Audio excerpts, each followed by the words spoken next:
medyo angat na. Tapos papalitan natin ang eto shock bushing rubber XRM black 1 set.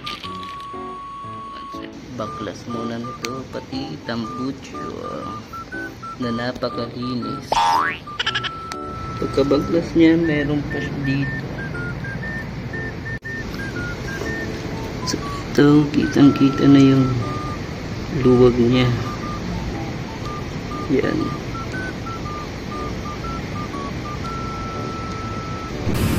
Dito pinas forward ko na kasi ang tagal ko bago mabaklas.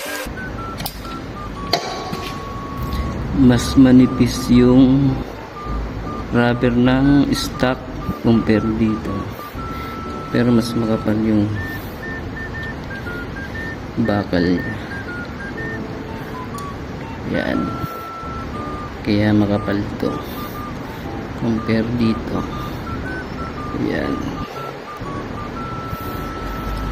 ang gagawin is rubber muna, sunod itong washer.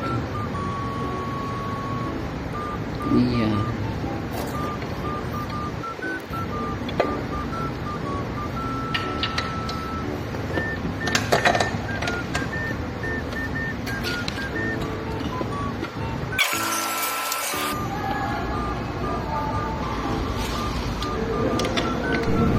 Dito naman ganun pa rin yung procedure ko, pero meron palang mas madali.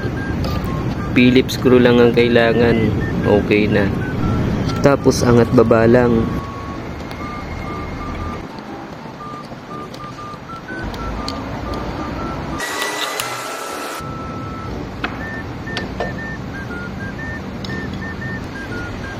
So dito ganun pa rin.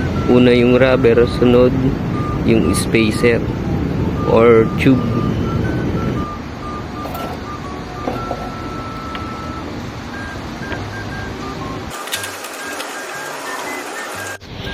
So dito inalog-alog muna, tapos tinitingnan ko kung okay ba yung fittings niya pati dun sa kabila. So far okay naman, wala namang alog. Testing na.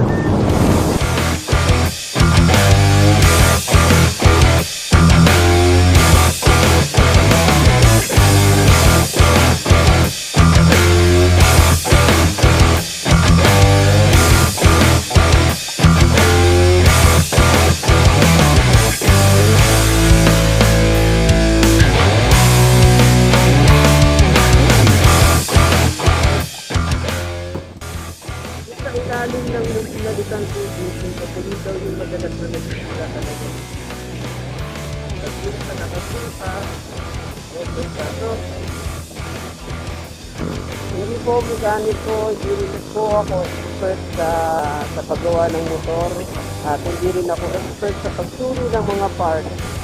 Siyempre, nakikita ko rin din sa iba at mga payo ng iba na may nakaparehas ng motor.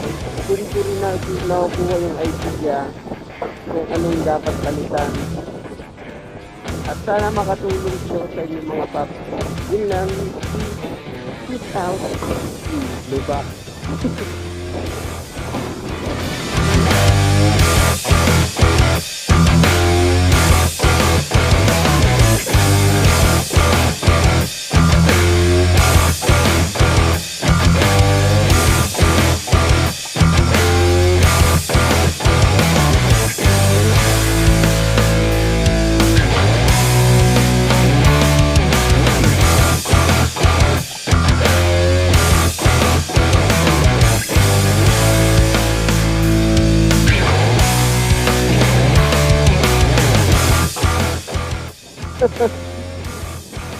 Ay nako, kaya ayoko mag-raider.